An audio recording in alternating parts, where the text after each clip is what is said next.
So I have one question that will probably still be a long conversation because I know what you like and I know what I'm Oh like. God, I'm just But useless, one, Rachel, honestly. so over the course of 2 years, and three series, I spoke to about 40 people about loads and loads of different things. And the general conclusion that I came to was all of it, or as I said to you earlier, all of it worked except for Reiki. And then I kind of changed it to even Reiki has some value to it, but all of it has some value if you practice it and if you commit. And there's so many things that I've done, sometimes daily for a week or so, sometimes for a month or so. I mean, I'm a mindfulness practitioner, and I will still go through phases with my meditation and all of that. I mean, I can use having a toddler as an excuse now, but it's an excuse. I can manage to watch Vera. I mean, Yeah. it's taken me best part of a year to watch, like, it takes me 4 nights to watch one episode. But hey, so my question to you is, how do we develop a habit? How do we put this into a regular practice? So I'm going to start with tough love, and I'm known for my tough love a little bit, because you don't get anywhere without making the decision. It's a choice. You can decide who you want to be, or you could just let yourself live reactively to your life and everything that's coming up in it. And if we choose who we want to be, and you can sit and you can get a journal, you can write a list, that I want to be the kind of person who meditates every day. I want to be the kind of person who talks to the universe. I want to be the kind of person who moisturizes after every single shower. As a mother, you'll not know what that feels like anymore. Uh, I want to be the kind of person who is calm. I want to be the kind of person who stands up for themselves. I want to be the kind of person who is financially abundant or successful at work or runs their own business, anything at all. Make a massive list. And when it comes to, because if you don't say what you want, well, you're certainly not going to bloody get it anyway. Um, and then if there's a practice that is going to take you closer to that, like meditation, mindfulness, plugging in, doing spells, reading and learning about spirituality, goddesses, herbs, whatever's interesting to you, you've got to be disciplined with it. It's like forming a new habit, and forming a new habit is in some ways harder to do than breaking an old habit and getting out of the habit of something. So you've got to decide you want this, and you've got to, for me, it's about coming back to the why. Why do you want it? Why do you want to be that person? Because that Mm. is who I really am, or it's going to feel nicer for me, or because I believe it's going to get me further, towards fulfillment or happiness, or because my blood pressure is really bad and the doctor's told us I've got to do something about it. Um, it's about making that decision. But now my mind is like yours. When it comes to consistency, I think 4 days of anything is where I get to. So when you say, I meditate every day, or I do this every day, or that every day, I have got to a point where I've realized in myself, I cannot do, if I'm bored, it's rubbish. It's not going to work. If I've got to force myself, it's not going to work. So whatever I'm doing has to be engaging enough to keep my interest. So I have to change things up. And I guess my advice is don't be scared to change things up. So, for example, meditation, this is something I coach people on all the time because so many people want to meditate. They do 2 days and then, "Oh, I'll do it tomorrow. I haven't got time today." Don't set such high expectations. Set a minute. Start off with a minute a day. That is, a minute is better than nothing. And if you do a minute today, well, next week you might do 2 minutes or a minute and a half. Just start small. You cannot go from A to Z overnight. Start small and don't expect too much from yourself. And then for the first couple of days, do maybe the same sort of meditation or visualization. On day 4, treat yourself with a walking meditation. On day 5, do something where you do a singing meditation where you sit in the garden and you sing about all the things you're grateful for. Day 6, don't meditate at all. Just do something nice. Paint your toenails, go for a facial, buy yourself a takeaway, see that as a bit of, ooh. But while you're eating your takeaway, paint your toenails, reading your book, doing whatever it is for you that day, don't think about anything else. Class it as sacred space. That is that meditation time. Just let it just be for you, between you and your Chinese, for goodness sake. You see what I'm saying? And then the following day, get back to that original meditation again. Try and go there. And then maybe pick a guided meditation or switch the music up a bit. One day, give yourself 5 minutes. Another day, give yourself 20 minutes. Keep yourself on your toes, because, like I say, if I'm bored, if it seems like the same old thing again, I won't do it. So even writing a letter to the universe is a form of meditation. Ooh, I like that idea. I think it was actually, so in the Taking Life from Shite to Bright course, I'm sure it was Mandy that came up with the idea of setting up, and I've suggested this to so many people, setting up an inbox to the universe. So an email address that is something like, and it could be theangels111@gmail.com, or, the universe has my back at Hotmail, or, whatever it might be. And then do not, like, go into that account, turn off all notifications, so you will never get notified of any emails coming into that inbox. And then from your own personal email account, write an email to the universe or the angels or whoever you want to talk to, the goddess. So if you need something, if you are struggling with something, if you are feeling lonely, if you are having a bit of a crisis of faith and don't know if you believe in all this stuff anymore, if I don't know, you're poorly, anything at all. And then when you press send, it's gone. And it really feels like you have sent it to the universe or the angels or the goddess. And I am not under any sort of idea that Archangel Michael's sitting there with a laptop going, oh, I've got another one in from Shelley. Yeah, she's asking for this now. Oh my goodness. But in the feeling that we get of releasing that issue or that problem out to the universe, that's what really will send that message and that vibration out to the guides or the helpers or the energies that we are looking to help us. I don't know where we got to that from the question you asked me, but never. So the other part of the question is, so what I do, my current thing is around financial abundance, because I'd like a bit of that. I've I've never been like on the breadline, but I've never felt particular. No, that's not quite right. I've felt abundant in the good things in my life kind of a way, but my finances have never been great. You've never felt rich. Never felt rich, and I've kind of in the last couple of years thought, you know what, I work hard. I think I feel like I've come to the place where I feel like I'm worthy of more than I have now. Yeah. And so what I do is I will do lots of practices around it. I will do lots of visualization, gratitude, tapping, whatever it might be. Yeah. And I'll do that while sending funding applications for mindful therapies, or I'll do it whilst whatever it might be. And then I'll get a knockback, and it feels like almost like the harder or the more I do the hippie shit, the bigger the disappointment when nothing seems to change. And I do it wholeheartedly. Yeah. So remembering that only 5% of our beliefs are conscious, which means that 95% of the things that we believe, we are completely blissfully, or not very blissfully, unaware of. I would say it's about identifying the things that's holding you back.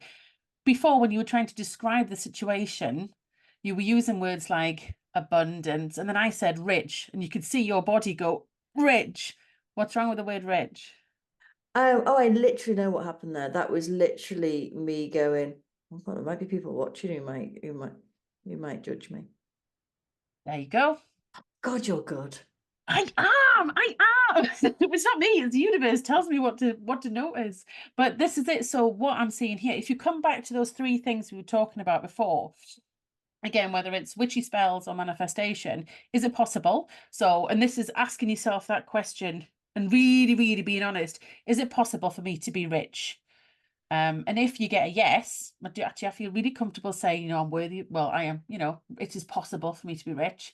Great, take that one off. The two that always pull people down is the worthiness one, which I think we're starting to become a bit more aware of. But the safety one is weird because it's like, well, how is it unsafe for me to have money in the bank? Because Because people you'd be will look at judged. me and go, who does she think she is? Yeah. Oh, she's gone up in the world, isn't she? Look at Mm. her, have with a posh car and a this and that. Another holiday. I Well, I mean, I can't was. drive, so it'd be look at her with a shop. Well, hey, why not? Think But I mean, big. I was brought up in a household where, you know, and oh gosh, and I think the whole northeast, and I don't think it's the northeast at all, but we have such a love of salt of the earth, working class people. I think actually we talked about this a little bit. I'm a Um, Scouser. Yeah. yeah, there you go. So to take ourselves out of our community, what is socially acceptable, and we know that our friends and family would be thrilled if we were successful financially, you know, however that success comes to us. We know they would be happy for us, but there's a little voice inside that says, "Oh, I don't want to make anyone feel uncomfortable. Oh, what if they don't love me anymore? Oh, there's no one in my friendship circle that actually is on more than X amount of money, and oh, they can't afford holidays, and this, you know, go through it all and see." And the minute you can see on your face, the minute you realize there, oh, it's about judgment. Okay, I'm going to be judged. So you need to clean that up. You need to heal that. You need to get rid of it. You need to release it. You need to clean it up. Ho'oponopono is just the most amazing thing for cleaning beliefs. I'm sorry. Forgive me. Thank you. I love you. And just think about the version of you who, so when you're sat there, the Rachel that I saw was sat there and was saying, you know, I've got to a point in my life where I know I'm worthy of more than what I've got at the moment. That's you. That's real.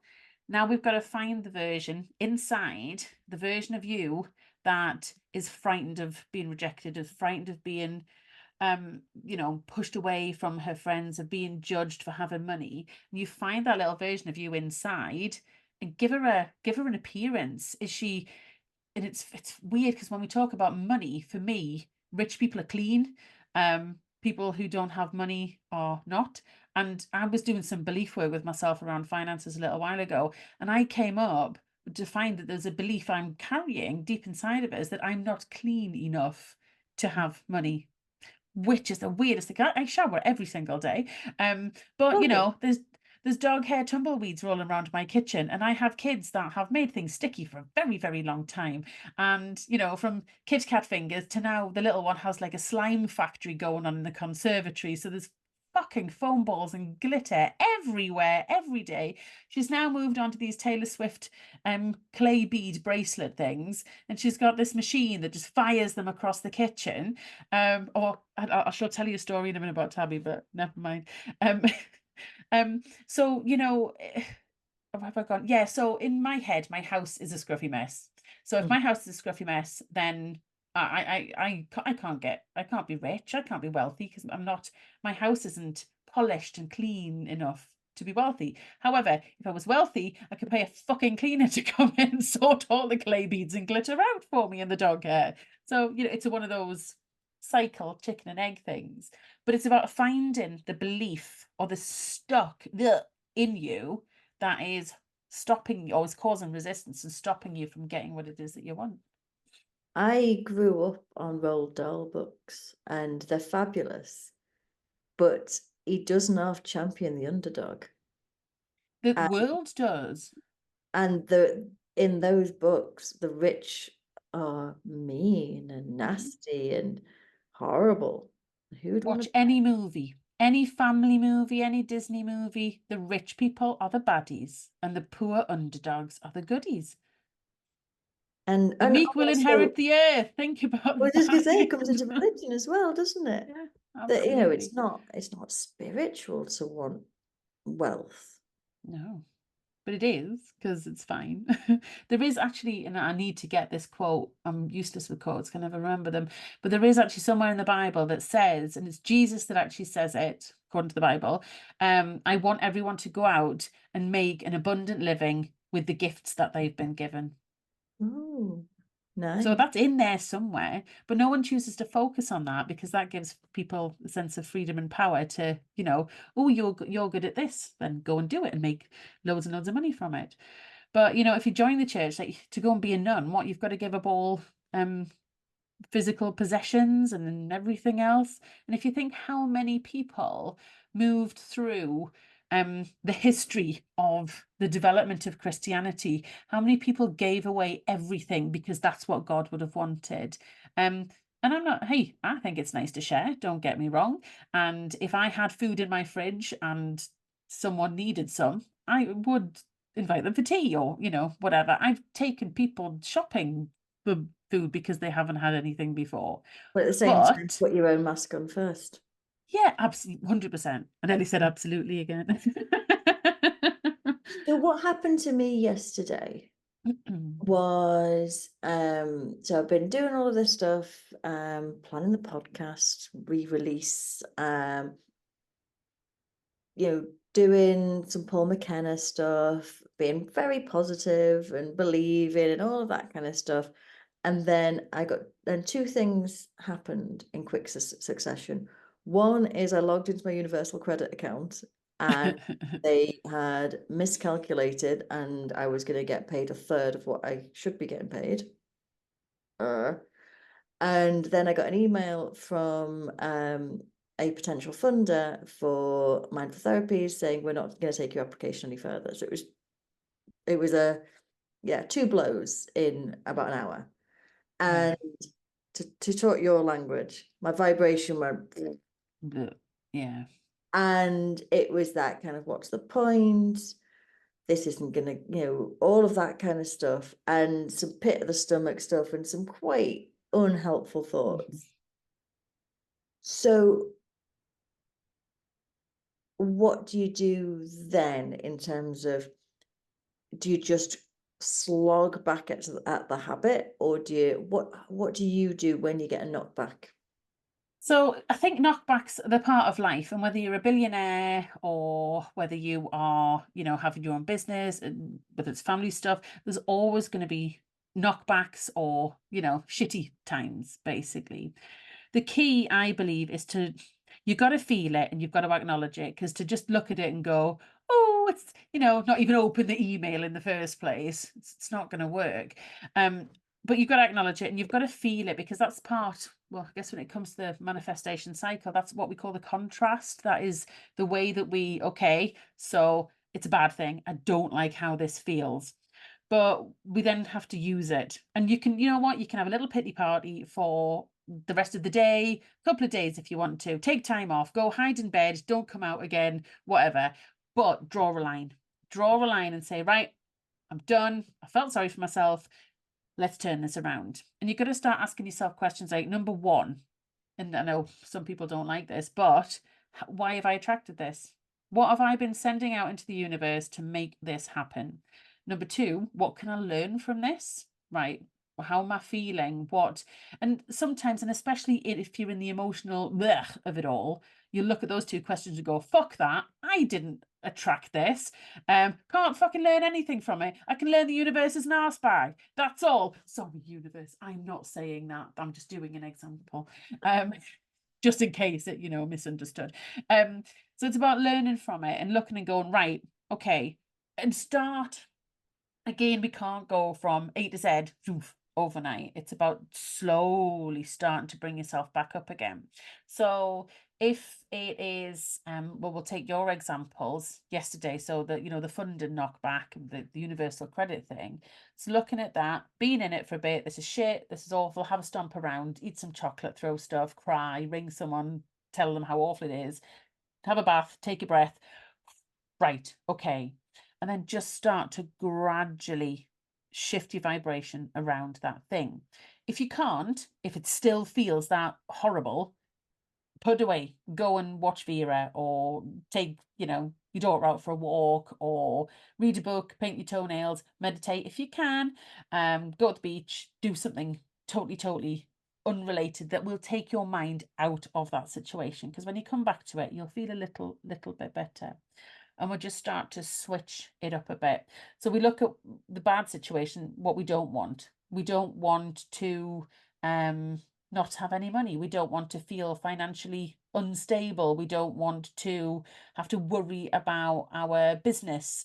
Okay, well, if that's what I don't want, what do I do want? Well, I want to feel maybe financially secure.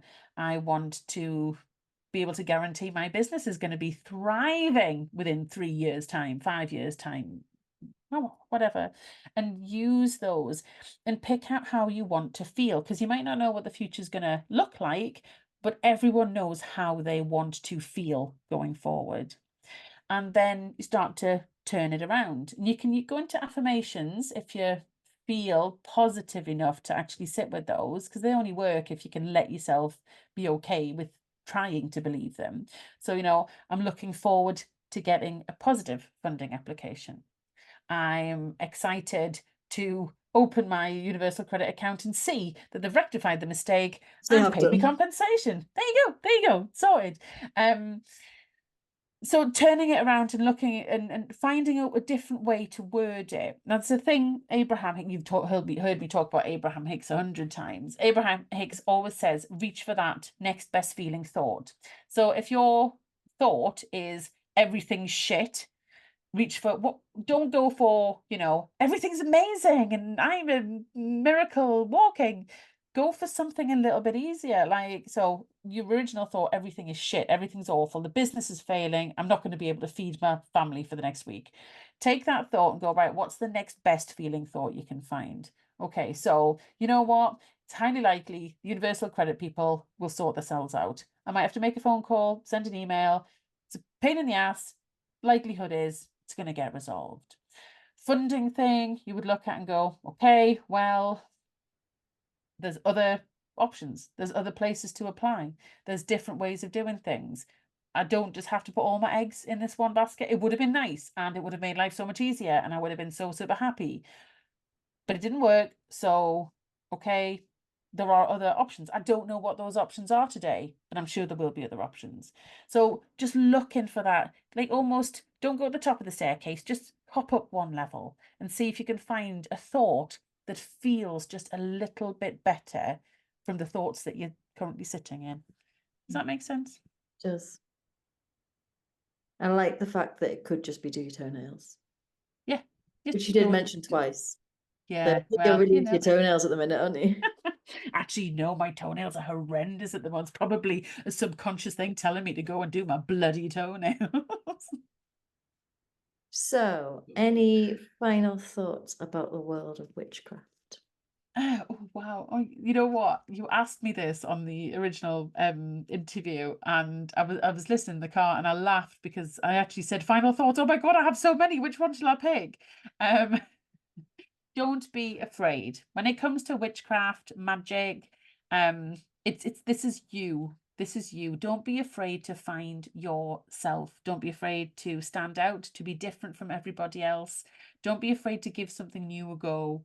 Fear is something that, I think it destroys lives. Fear does, and it holds us back and it stops us from being the people we came here to be. And even if you don't believe in magic and you don't believe in goddesses and you don't believe in the law of attraction or positive vibrations or anything else, have some fun. Have some fun, because it can be very fun to mix up some herbs, to tie up some ribbons in a knot. It can just be fun. And if it feels fun, well, if nothing else, it's distracting you out of your problems and troubles for a little while. Sounds good. Be brave. Love that. Thank you.